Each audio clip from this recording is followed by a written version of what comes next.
Smart, green and resilient cities sounds like a buzz phrase to a lot of people. It's something that everyone can agree with because it sounds uncontentious, but it hints at an idea that looking back may be seen to have defined our time. When I think about urban greening, I think about the words of the UN's Green Deal Commissioner Frans Timmermans at the UN General Assembly in July 2019. To paraphrase him, he said, "Imagine if we had a magic machine that sucked carbon dioxide out of the air, exchanged it for oxygen, which cost almost nothing to produce, and which built itself." Well, we can imagine such a machine because we already have it. It's called a tree. Trees are vital for carbon sequestration, but in city areas, they do so much more. They curb air pollution and energy usage, blight, and biodiversity loss.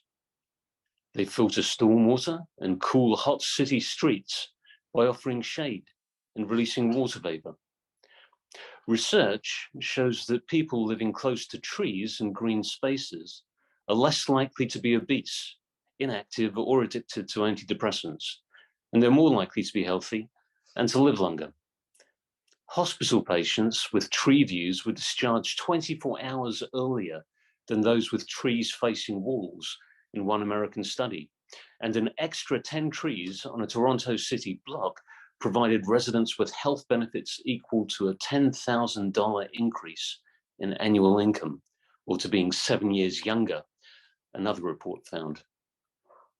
It was no surprise when the European Commission confirmed that many of the 3 billion trees it plans to plant as part of the European Green Deal would be located in cities where the biodiversity strategy said they would be particularly beneficial. The Commission recognises this and has called on all European cities of over 20,000 people to develop greening plans for creating urban forests, farms, parks, meadows and gardens, green roofs and walls, and tree-lined streets. Last month, Brussels unveiled its list of 112 EU cities, which will receive support to become climate neutral by 2030. The group includes Rome, Sofia, Budapest, Bratislava, and Limassol, as well as cities outside the EU, like Sarajevo and Istanbul. Paris has begun work on a plan to green the area around the Eiffel Tower. Even the unclear commune here in Brussels has planted 1,500 trees last winter, and Flanders has gone even further. 293 of the region's 300 towns have signed up to a local pact promising to plant 1 tree and add half a meter of hedge for every resident in every municipality. A new green space will be created for every 1,000 inhabitants, according to the Global Covenant of Mayors. That kind of progress was just unthinkable a decade ago, but there is still so much more to do. Technology is increasingly being recruited to play a part in the urban makeover, with data collection, nature mapping, predictive algorithms, and soil, atmosphere, and climatic measurements all helping us to understand the complex interaction of processes that make up our city ecosystems. In Barcelona, one of the world's largest data processors, the Mare Nostrum supercomputer, has been launched to help deliver on plans for a network of green hubs and squares where pedestrians have priority. Green corridors in urban areas carry a particularly rich set of multiple benefits. Crucially, they bring new life to cities in the form of animals such as birds, butterflies, and even beavers, as we've seen recently in the UK's city rewilding plans. And that adds to an indefinable quality of life benefit with the potential to last generations. But how do you decide the best place for corridors? How do you decide the best place for green spaces and trees? How do you ensure the health of the billions of trees that are already there? What's the most effective way of monitoring a tree's growth and the threats to its well-being? What impact will climate change have on the whole process, and where can technology and data management play the most effective role in the sometimes uneven greening process? These sort of questions are very much the cutting edge of debate, and you can hear them being discussed around EU Green Week. To help us answer them and to go further, we're joined today by an expert panel of thought leaders, political pace setters, and technical experts. If you have a question you'd like to ask any of them, please use the chat function on the side of your screen. Our first speaker is Thomas Ozdaba, the Programme Director of Net Zero Cities, which supports Europe's urban centres in their bid to slash greenhouse gas emissions by 2030. Thomas is also a Senior Advisor to Climate Kick, the EU's largest public-private partnership tackling climate change. He's previously worked as a Sustainability Manager for the City of Vancouver and as a Sustainable Economic Development Manager for the City of Portland. On top of that, he's had extensive experience in a variety of private sector positions. Thomas, the floor is yours. Thank you and good morning, everyone. It's great to see you all here. I'm just pulling up on my screen the presentation I will take you through for about 9 minutes, I believe. Looks like it's there for everyone. It's a pleasure to be here. Thanks, Arthur, for the great introduction and framing of the conversation. I look forward to sharing this hour with you all and with the panelists providing information and sharing in discussion with you.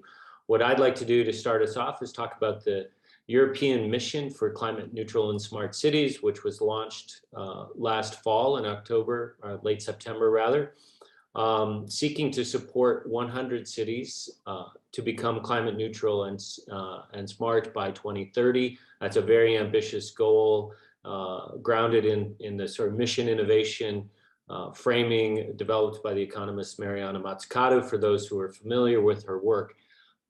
This program and Net Zero Cities have been working since October to initiate the early actions to support cities in this effort, and I'll describe some of those actions. Many of you may know that the European Commission has identified the cities that will be participating in this mission. They've selected 100 EU cities as well as 12 cities from associated countries associated with Horizon Europe.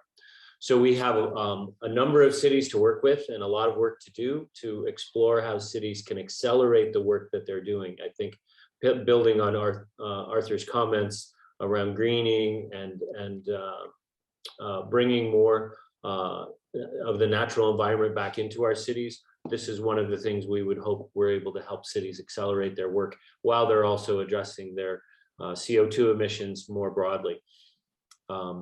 Very quickly, I'm going to introduce you to the work Net Zero Cities is doing to develop the platform and provide the program infrastructure for this mission. I'm going to do it in a very preliminary and light way. There's obviously opportunities to dig in more deeply. We have more extensive presentations online and other materials that can be shared as well. There are a number of elements to this mission and to the platform to support it. Before I get into those, though, I do want to just acknowledge with this slide the cities that have been selected. You can see that we have a mix of cities large and small. We have a mix of cities across all of Europe. It's meant to be representative and inclusive, not simply focused on those cities that are considered the front runners in climate action, which many of us have been reading about over many years in terms of their efforts to move towards reducing their carbon emissions and greenhouse gases. So you can see that there's a breadth of cities that we'll be working with in the coming years, and we're very clear that they're engaging on a journey that's going to be a tremendous challenge. To get to climate neutral by 2030 is going to be extraordinarily difficult, and we'll take our best efforts collectively and within each city. This diagram is mainly just to visually present the various components of what support we're providing to mission cities. As noted, the cities have been selected. They will be embarking on a process called climate city contracting. This is something that was pioneered in Sweden with a number of cities now. I believe it's 23 cities using climate city contracts as a way to build, support, and bring together diverse stakeholders in support of more aggressive actions and building greater accountability and authority to act in a collective way. This has been adapted already by a number of Spanish cities, and we're seeing more and more of this. So this will be something we'll be looking to help all of the cities across the mission use as a tool to help them with their process.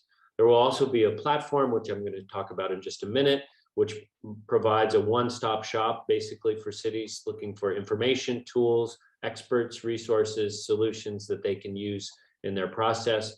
We will be investing in extensive pilot activities to help cities experiment and test ways of working to allow them to be more aggressive and more ambitious and more systemic in their approach. This will be connected to a twinning program, so more cities can benefit from the work than just any one city working on this at a time. We have lots of input coming in from city practitioners and political leaders to help us with this process. And we have assembled what we think is world-leading expertise in various areas of work, from systems innovation to finance and capital structures, citizen engagement, governance, social innovation, and other technical areas as well. So we've tried to mobilize the best and brightest and those that can support European cities in this journey. This will be connected globally through exchange programs as well to ensure that we're not just doing this for the benefit of European cities, but we're doing it for all cities because the climate emergency requires a global response. I mentioned the platform. It has two fundamental components. One is an online portal, which provides a variety of spaces, access to tools, a community for the cities to interact with each other and share information, as well as many other things, and a knowledge repository, et cetera. It's meant to be an online place where everyone can come together. In addition, this platform will provide support to cities through the form of climate neutral city advisors, who are really meant to help build the relationships with each of these cities to help them through this process. I mentioned before, this is going to be extraordinarily difficult, and we need to do our best to help the cities access the information that they need and to take on the very difficult tasks, decisions, and processes that they're going to need to go through if they're going to be successful in achieving this mission outcome. This is just meant to demonstrate we're thinking through a lot about the theory of change and how cities will go through a change in how they work, how they approach this process, how they approach the projects that they've been doing in order to scale those up, replicate them, and get to the desired net zero climate neutral outcomes. This isn't meant to go into a lot of detail, but just to give you a sense that this is a long-term process. This is meant to run through 2030 and beyond. So we have to think long-term in our approach to designing this process. It's critical that cities will need to, and many have already very dynamic and active and engaged local ecosystems of organizations from civil society, corporations and businesses, education institutions and others, all working together. This will need to be developed even further and deepened if cities are going to participate in the mission effectively and achieve climate neutral outcomes. They're really going to need to build this ecosystem and have it working very closely together. And we'll be helping cities with that process. The Climate City contract process, there's a lot of information, there's more to share, but I just want to introduce it. It talks about the commitments that cities need to make, the actions and the action plans that are necessary to get to 2030 climate neutrality, and begin to look at the capital and investment needs that they're going to have in order to be able to fund and finance this work over that period of time. And that work needs to be done at the beginning of this process so that those resources are available when they're needed. It's meant to be portfolio based, so not looking at individual projects, but a portfolio of projects that work together to advance systemic change. It will be iterative and it will be collaborative and transparent so that it's really a useful tool for mobilizing a broad movement and support for the kind of action that's necessary. Piloting and twinning will be testing different ways that cities can accelerate their work and push towards deeper impact, achieve breakthroughs in overcoming some of the barriers they face, et cetera. Again, this will be through a twinning learning program and twinning, this will be meant to ensure that all cities are able to benefit from the experiences, the insights, and the lessons, while we're also helping a number of cities move as aggressively as possible. We're going to be launching the first call in September of this year, but there will be subsequent calls throughout the process of the mission. So this will be a way for cities to get additional resource and support from us to help in this process. We're also developing an impact framework, and just to finish up here, to give cities the right kind of support in what kind of metrics and evaluation indicators they need to pay attention to, and what kind of learning program is going to help them in this process. Again, because this is a long-term, decade-long endeavor, we really need to recognize that the impact framework is going to look differently than what you might see for something that's focused on a 2 to 3, even 4-year project. Just before I finish, there are a number of ways to stay in touch with us and to follow the process of the cities and our work together in social media, and you can reach out via email at any point. The Net Zero Cities website should be a place where you can go regularly to find information, get access to some of the material that's been referenced here, and get greater detail as we go forward. So look forward to the conversation. Thanks very much, and I'll turn it back to you, Arthur. Thanks so much for that. That was a really fascinating contribution. Thank you, Thomas. I mean, I was particularly interested to hear you saying about the funding which has to be available, or at least known about now, so that people can plan for resources for the future. That's something I'm hearing about from energy cities and other people in the community as well. And hopefully it's something we can come back to in the Q&A. But our second guest now is someone who's been at the sharp end of grappling with some of the thornier issues that urban greening throws up, and that's Abhishek Tandon, the Deputy Director of the Singapore National Parks Board, and he's been overseeing a cutting-edge pilot project to digitally map all the trees in the territory. So without further ado, over to you, Abhishek. Good morning, everyone. I'm Abhishek from National Parks Board, Singapore. And Singapore is known for the most green city in the world. And today I will share how we have done it with our collaborators and agency. Are you able to see my screen? Yes. Okay. So I'll just explain how Singapore has transformed its urban greenery management. So first of all, Singapore is known for city in nature, and previously, a few years back, it was known as city in a garden. So there are 700,000 urban trees. It's just being managed by National Parks Board actively. Means they go to the ground and inspect those trees, and I will tell you how we are doing from this. So I'm sure that we are facing manpower challenge, we are facing public safety, conservation of biodiversity, and we are all talking about climate change. But at the core, we are the one who are working it. So National Park Singapore has taken a science-based approach, and we are using OPSTEC integration to handle greenery management. So at the core, tree inspection is the core of the greenery. And to do a tree inspection, it is a very, very heavy process. We have to look at the crown up to the branch, to the trunk, and the nearby areas for the tree. And just to give you a glimpse that how difficult a tree inspection process is, using ISA's International Society of Arboriculture standard is we have to do 2-page tree inspection for each tree.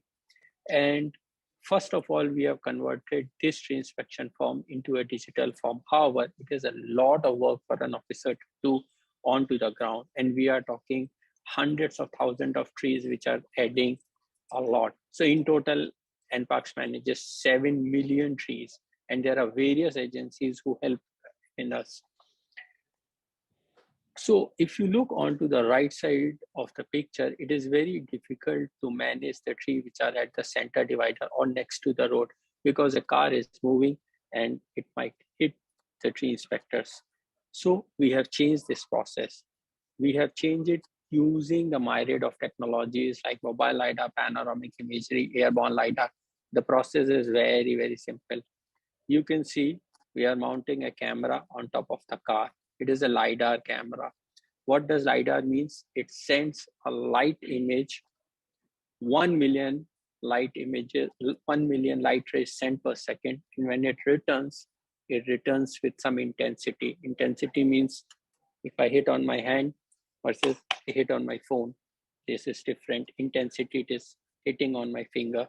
And then when it hits the object, it returns. By the time it takes to return, we calculate the distance. So it's something like you're opening a torch in any area, and then the light reflects. And then it is also collecting 360-degree panoramic image, just something like Google Street View. So how does the point cloud or this data looks like to us? This is, I'm showing onto the screen. For our eyes, it is very easy to see what is a tree, what is a building, what is the road, what is the road furniture. However, for computer, it is very, very difficult to know because these are just billions and billions of points. So that's where we bring in our machine learning algorithms to extract the objects from the images like trees. Then we extract the same data from the point cloud and we segregate it. We are talking, we segregate what is the branch and we segregate what is the crown and trunk and everything. How it helps? It actually helps us to count the wood volume or carbon sequestration. So eventually we segregate each and every tree from the point cloud data, and then we extract its semantics. We extract 60 parameters for each tree, including its branching pattern, how it goes. So here you are seeing we are extracting the branching pattern, and then we put all this data into a tree structural model. Actually, it tells us at what wind speed a tree may break. So this structural model has been built for various species. Like you are seeing on the screen, at 80 kilometers per hour, it might be possible that this Samanania saman or rain tree branches might break from the top, or might first bifurcation might also break. So, and finally, we are using point cloud, airborne point cloud and satellite imagery data to find the tree health. So in the previous, you are seeing that we are extracting all the physical parameters about the tree. We are putting into a tree structural model. It is something like you go to a doctor, or let me say I go to a doctor. Doctor first checks what is my height, what is my weight, and they calculate the BMI, and then they give us the judgment. But what about if they want to see inside? They have to ask for the MRI, they have to ask for the X-ray. That's what we are doing here. We are looking, using multispectral data, we are looking the health of the tree. So over a period of satellite image was collected, and we managed to find out the leaf area index and chlorophyll is decreasing for few trees. So you are seeing there are 3 trees which are shown as a red. They have a basal root rot. It's very difficult to find the root rotting even if we go to the ground. So it's like if someone goes to the doctor, by seeing doctor cannot tell what is happening inside the body, they have to do some of the tests. And this is where our technology helps. So you might be thinking, oh, Abhishek, that's very good, but how are you using this thing in your day-to-day work? So for tree inspection, our officers used to go to the ground to inspect each and every tree, and they have to fill the form. And for the road center divider, you can see there are 2 officers needed, because one is the safety officer and another one is the person who is doing and taking the measurement and doing the tree inspection. Now the system is fully automated. Now person has to just sit in the car, try pass by, and it collects all the data. We put it into an algorithm, it puts it into the form. So it has improved usage of that. With the improvement of the business process and the usage of technologies, it helps to overcome our labor manpower constraint and labor intensive job. So whatever I told you, is not just a concept, it is a running application known as remote tree measurement system. And here I'm showing you a small video that how it actually works. It allows the whole virtual inspection after the machine learning extracted all the semantics. What if officer has to really see and they have to correct anything? So suppose the location is few centimeters away. Yeah, I said centimeters because our data point cloud LiDAR is centimeter level accurate. With this, our officers can do a virtual inspection and they can do an evidence-based process. This has been, we have been enabled. So here you are seeing that we have photos, voxel models, point cloud 2D map, everything on the map. So what next? So when we drive onto the road, as per regulatory requirement, the traffic signs has to be visible at least 75 meters ahead. So if there's a tree coming on top of the traffic sign, then drivers may not be able to see. So with this inspection process, we managed to find out which are all the traffic signs which has been obstructed. So when we are planting the tree, we have to make sure that it is green as well as it is not causing another problem. So we have to take care of all those aspects which we are doing here. We are also working on the road clearance, like on the road verge or the corners, if there are any obstruction or even on the overhead bridges, it tells us. And finally, if there's a double-decker bus or the high buses, if they go and if a branch touches to the tree, we can calculate upfront. And with the data, we managed to find out the tree growth model. So even we know that 6 months or 1 year down the line, we might need a pruning here. So all these things we have implemented. We have taken a risk-based approach on which, based on the inputs, we give a number to each tree. And based on the number, if it is lower, it needs a physical inspection. If the number is above threshold, which means that it does not need a physical inspection. Sorry. So we could not have delivered this project on the whole. So we worked with many collaborators, like within Singapore National Parks Board, Singapore Land Authority, A-Star IHPC, Institute of High Performance. Yes, we have used high performance computing, parallel processing, satellite imagery from NUS CRISP. We worked with GovTech for all the standards, and Greehill Private Limited from Budapest. That's all about my presentation. Thank you.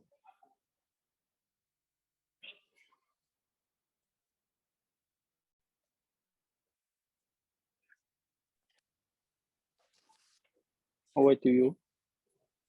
Thanks very much, Abhishek, and it was a compelling presentation. Thanks so much for that. I had no idea that your cameras could collect 1 million images per second. That sounds incredible. And also produce models accurate to the centimeter. It seems very advanced. If anyone has any questions, please do, if anything comes to you, please do type it in the sidebar, the chat function. It'd be great to be able to come back to these in the Q&A. Our next speaker, though, is Kota Tuto, the Deputy Mayor of Budapest, who's in charge of the city's utilities, particularly water, waste, streetlights, and public transport. She's a former chair of the Eurocities Economic Forum. Kota is also a rapporteur for the European Committee of the Regions. Would you like to take it from there, Kota? Yes, thank you very much for this introduction. So yes, I'm a politician here, and I would like to talk about the realities. So we know a lot of things that are happening. We know about the 100 climate neutral cities initiatives. We know about planting additional 3 billion trees and how will the cities take a part in that. And we talk a lot about greening. We actually have a lot of ideas and know the concept and have plans, but you have to deliver these. And what I want to share with you to understand a little bit of the challenges of greening, because when we talk about greening, and today I think we mostly talk about not the main part of greening when we think is energy, but we talk about trees today, like real green in cities. And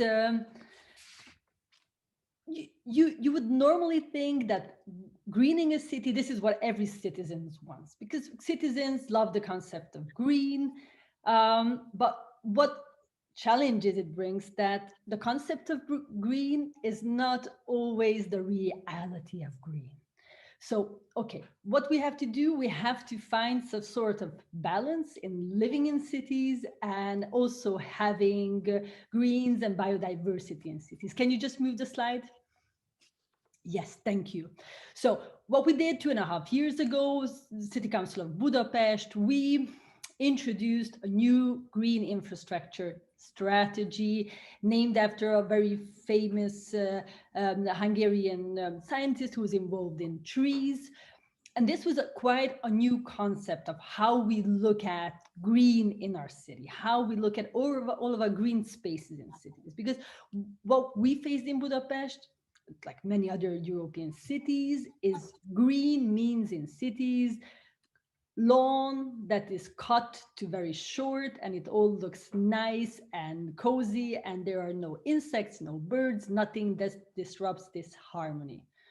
But what we found out, not just Budapest, all of our big cities, that if we want to protect global biodiversity, if we want to bring nature closer to our citizens, which we think is a positive thing, we have all the psychological evidence, then we have to change how we treat and how we think about our greens, how we think about our grasses in the cities. So as many other cities, we introduced these biodiverse fields in the cities, which means we didn't cut those grasses in every 2 weeks. We let them grow. We let them grow in their natural way to attract insects, to attract birds, and to also see what's really can live in these cities. It's not just wildflowers, but a more sustainable way of growing and having green, and not just green spaces in cities, but also nature coming back into the cities. Pollinators, there were big issues on pollinators, the crisis of pollinators, the bees extinction. So most of our cities are introducing these biodiverse fields also to highlight on the crisis of what's happening with bees and their effect on our global food chain supplies. The Trees for Life initiative. Can you move the slide, please? Yes. So, okay. How can you do this? Because bringing it closer to citizens, that's a great thing. But the other thing is how to give value of the green you have in your cities. Because it's not so easy as you would think. Because what is the value of a tree? Earlier, the value of a tree, they were thinking about, especially when you think of construction and building new roads and building new buildings, cutting out trees. What is the value of a tree? Oh, it's just a tree, you cut it and then you will plant it somewhere else. You only have to calculate the money you need to grow a tree. And this is where we brought in a new concept.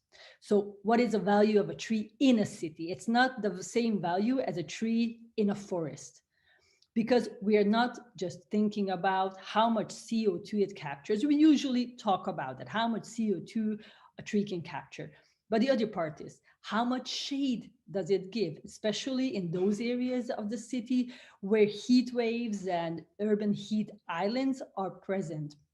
How much dust can it bind? Because we cities, most of us has very big air pollution problems. So dust binding, small particle binding, shades, CO2, and what else? It can really change the microclimate by emitting vapor to the air. How can you value this? We have a special method to calculate it. And how will you get the data? The data, we are planning to use the same method you've seen in Singapore to have a big tree register, to have a register of all the trees in the cities and add all the goods that the trees will give. So in this way, trees will have a different value when you calculate any sort of investment, when you think about what a tree is worth. We have, not many cities have, but we have our own school of trees. So we have our own place where we are growing trees because what we see is that like importing trees from different countries and different places, or even from different cities, will not bring the same result when you need those trees to live in those cities. So Budapest seed mix, also having a mix of seeds that can live in a city, growing trees that can survive in cities with climate change, with the different change of all the infections and insects issues. So I'll stop here and I'll come back with the questions. Thank you very much for your attention. And thanks to you. That was such an interesting contribution, Kata. Thank you. It's so much to think about when you have an urban greening program. It really brings it home. You know, from the way you grow grass to make it more friendly for insects and birds, to the way that trees change microclimates and bind dust in the air, and the data collection methods you need. You've given us a lot of food for thought. And again, I hope we'll come back to some of this. But our final speaker is Natalia Olsen-Urteko, the Director of Government at Plug and Play and a Senior Advisor to Greehill, the company which is providing the technology in Singapore and will be in Budapest. Natalia is no stranger to high stakes politics, I think it's fair to say. A former Obama appointee to the US Small Business Administration, she's advised the World Bank, the European American Enterprise Council, and Smart City Works. Natalia, I'll hand over to you. No, thank you. It's great to be here today. And greetings from Barcelona, one of the most amazing smart cities in the world, I think. You know, I enjoy being here in Europe. I live between the US and Barcelona. And I'm going to talk to you a little bit more about what we do for cities, right? The resilient part of cities, how we can start like really understanding the intricacy of everything that we do related to not just about, you know, trees, but the infrastructure and everything that lies on that. So just to give you a little bit of you know, perspective, everything is interconnected in some way, right? And one of the most important things here to realize is that as governments need to be able to collaborate, right, with businesses and be able to collaborate and figure out ways of efficiency. And that touches everything from waste management to smart buildings to open data. And it's in that open data context that we have been able to facilitate that efficiency. We've been able to use technology for, you know, folks to be able to have better feedback to their politicians.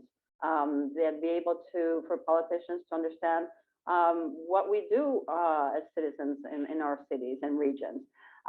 So just to you know, remind folks again about our SDGs. I'm very proud about this because I was part of the negotiation team in 2015 in Paris. And why it worked, it was because the businesses were at the table. Because the corporates and entrepreneurs were at the table. And this is one of the best ways we can actually solve, you know, for our planet and for our climate crisis, and be able to communicate that in that context.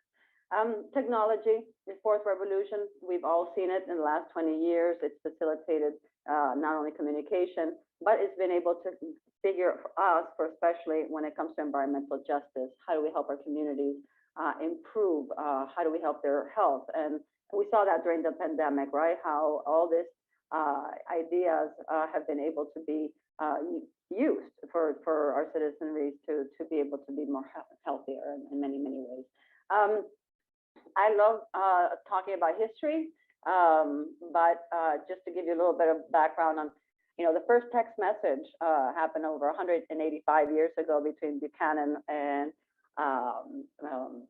Queen Victoria. And so today, if that would have taken 16 hours, imagine what we've gone through in the last 185 years. We've been able to so quickly provide light, provide energy, provide autonomous vehicles, And just to remind folks, the first iPhone came out in 2007. Our first application came out in 2008. And it's those things that have facilitated a whole slew that we now are talking about millions and millions of users of the internet, looking at 5G and 6G and today metaverse is in everyone's conversation. How do we use AR and VR to facilitate that recognition of what is going on and how we can actually do that better? And that simple phone that today, you know, would be a supercomputer, which we have one in Barcelona. The amount of possibilities that the simple device can do, you know, saving water, saving lives, being able to have fewer crime incidents. That simple technology, which we sometimes don't realize the potential. You know, when we look at trees, right, we're looking at reporting back, figuring out ways to provide data, right? Provide data at every single second of the day. So we, you know, from a sustainable city perspective, we really need to use that technology and use that feedback. One of my favorite things with working with greehill especially is that we're not only talking about green, but we're talking about all the assets that a city has: pavements, streets, lighting, stoplights, you know, parking spaces, benches, underneath the pavement, right? We can start mapping out and we can figure out from a digital perspective to do those digital twins and how we can actually fix that, fix and not have to interrupt the flow of the city, but able to monitor that in a great way. So just I think that when we're talking about artificial intelligence, not to be scared, but to be able to use it in a positive way, because the information that it provides can help, you know, especially, you know, older generations. When it comes to cooling, being able to minimize the risk of having trees falling in, being able to understand that energy consumption and CO2 can be balanced. There are ways for us to be able to be more sustainable and green, but at the same time, figure out how, you know, certain policies fall into place in order for us and, you know, citizens and politicians to be able to work together in figuring out the right legislation, the right programs. You know, it's amazing how Horizon 2020 and 2027 have been able to empower more folks to think outside the box.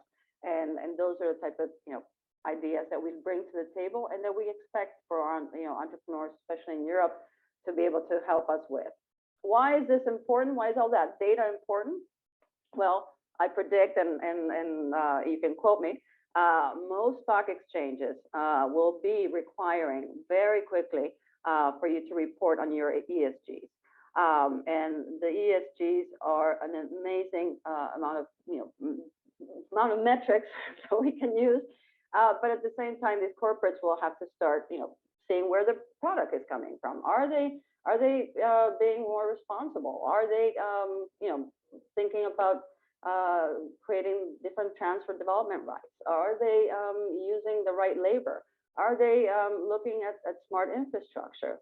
And it's day by day. We're going to be having more of this, and this is happening. And I'm very, very excited that Europe has been able to take the lead on all this, because it's actually not only requiring it in their grant applications and you know, as businesses grow, they're asking them to be more responsible. So I think that from a business perspective, we will be seeing this, and that public sector, our governments who are actually working on that to be able to, for that to happen, and for corporates to be able to use certain technologies to get them to improve on the reporting mechanism.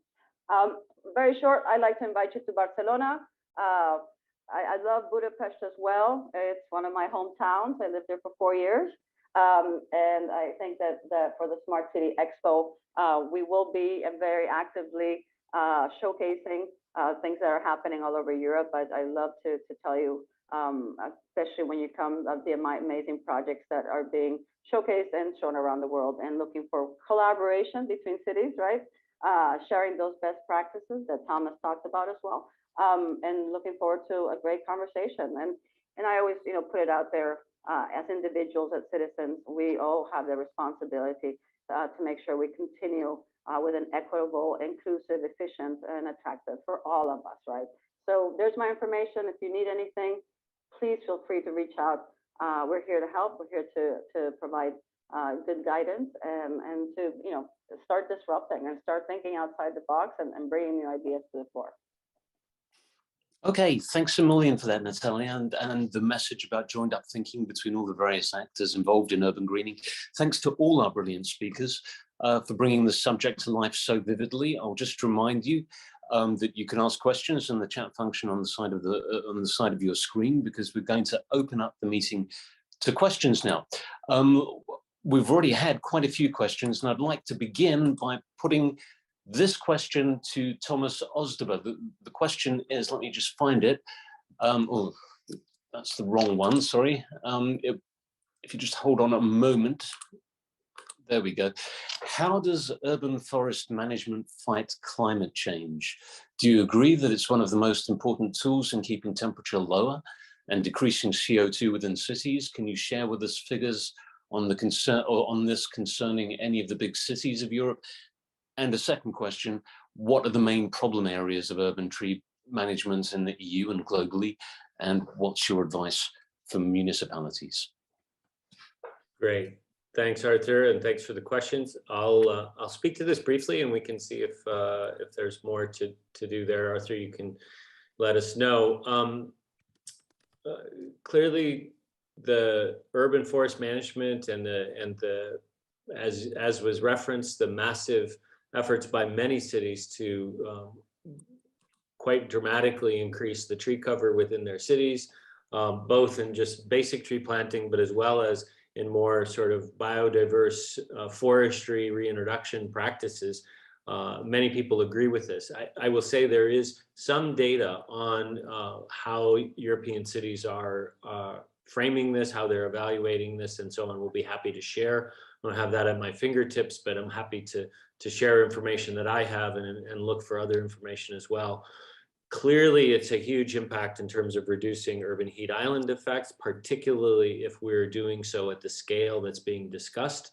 And that has a huge impact in terms of lowering the demands on energy use, and particularly for cooling in buildings. And that's one of the most difficult parts of the energy system to deal with, because it creates a peak that requires us to basically overbuild the capacity of our energy systems to meet that very specific peak. And so it's a huge issue and one that needs to be prioritized. In theory, energy systems should be paying trees to exist in their cities because they deliver that kind of value. Similarly, the stormwater management systems in cities should be paying trees for the value that they deliver in holding and retaining stormwater, rainwater and stormwater management, et cetera. And I'll use that to sort of transition to the next question, which is one of the problem areas. We don't have an effective model for deploying trees and forest and nature in cities in a way that allows them to capture the true value that they deliver. They deliver so many benefits, not just direct benefits in reducing urban heat island effect or managing stormwater, but they improve air quality, which increases or improves public health, which has a huge benefit to the costs that cities and national governments face for healthcare systems. They provide space for mobility, corridors, they provide recreation, and mental health benefits as well. So the co-benefits of forests and abundance of trees in cities is a huge issue. We don't have good deployment models. You can see that if you just look at how cities are doing this. The trees are trying to grab little spaces on the margin of the built environment, and they need to compete on a more equal footing with streets and cars. And that public realm, which often takes up a third of the real estate in cities, needs to be opened up for more reintroduction of forests and trees, et cetera, as we shift away from the kind of car dependency we've built over the last 50, 60 years. So I'll stop there. Okay, thanks very much for that. Thanks very much for that, Thomas. We've got some questions also here for Abhishek to do with the project in Singapore. I wanted to ask, first of all, Abhishek, before we get to the questions from the floor, you've been running this project now for nearly a year. Can you give us a preliminary sense of the results so far? Oh, that's a very good question, Arthur.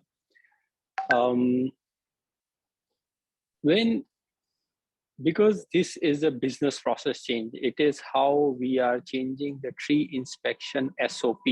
And any new SOP comes, then we have to think about other aspects, like what are the legal aspects, because as per ISA, a tree has to be inspected by a person. They are still integrating LiDAR and panoramic image, and do they give the same level? So we are running a parallel manual as well as an automated process. It's not fully manual. So we do inspection based on the automated technologies for Bishan and Mukyu area, and we are doing it for 30 to 50,000 trees.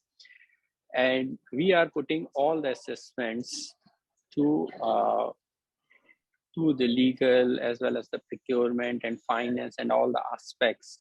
And the results are really encouraging. I will wait for a press release to tell the exact results, but I would like to tell you it is very, very encouraging. Even the new officers who does not know the details of the tree inspection are getting the inputs. So imagine the new blood is coming to the industries, like new doctors are joining. Are they good enough as the old doctors? The answer is no. That's where we are using this machine learning and AI technologies, using LiDAR and all to help and to assist in the tree inspection process. It's very fast.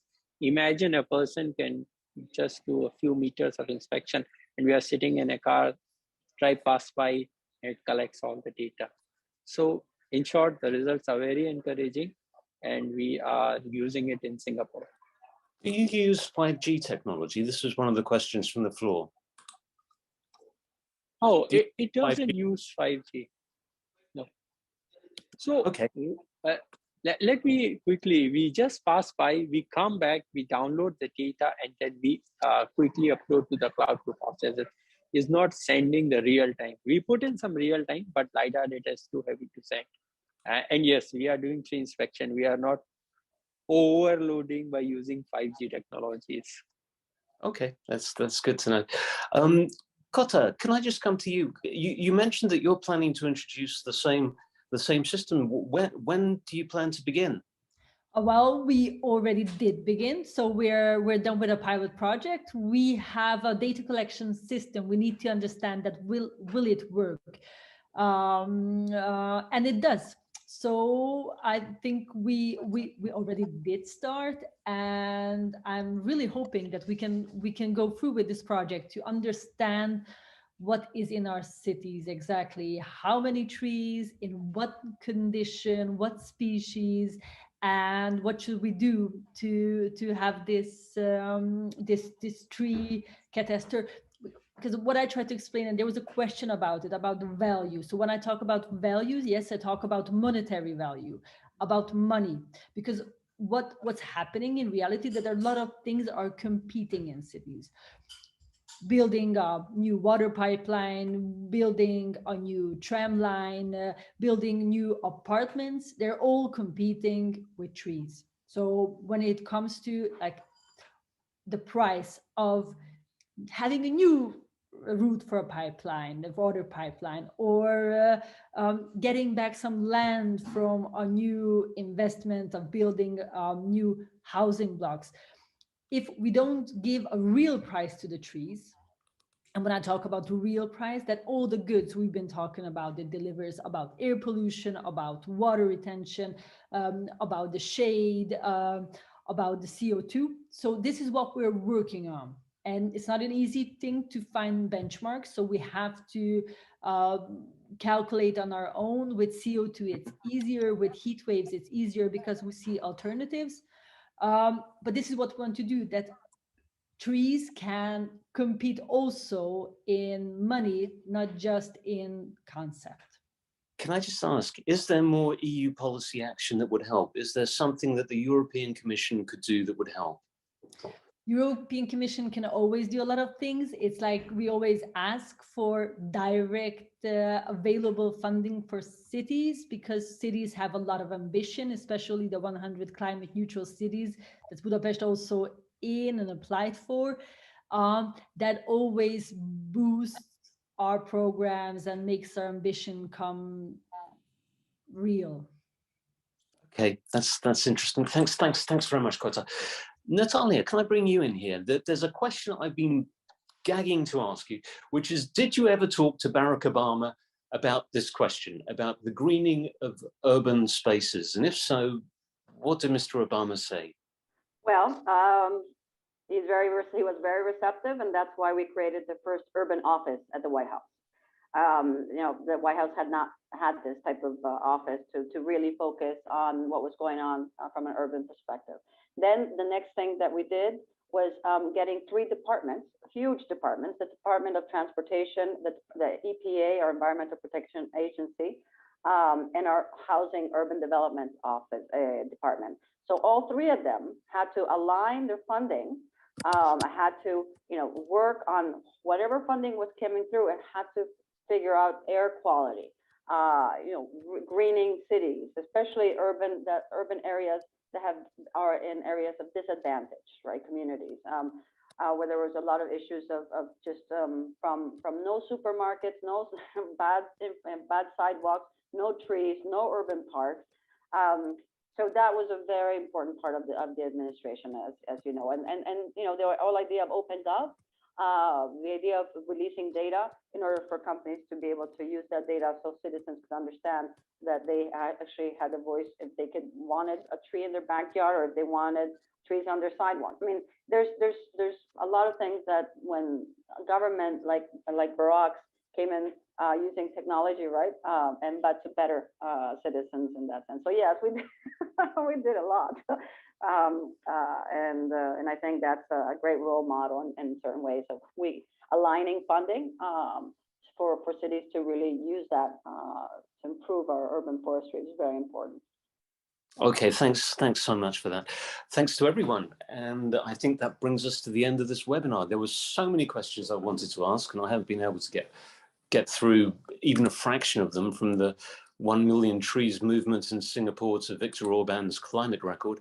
But it's a dense subject. It's a very dense subject, and I hope that we've helped you to see some of the forest for the trees of it. Or if not, that we've put down some roots for a debate that is certainly going to grow. Wish you a very good afternoon, and look forward to talking to all our guests about this in the future. Bye-bye.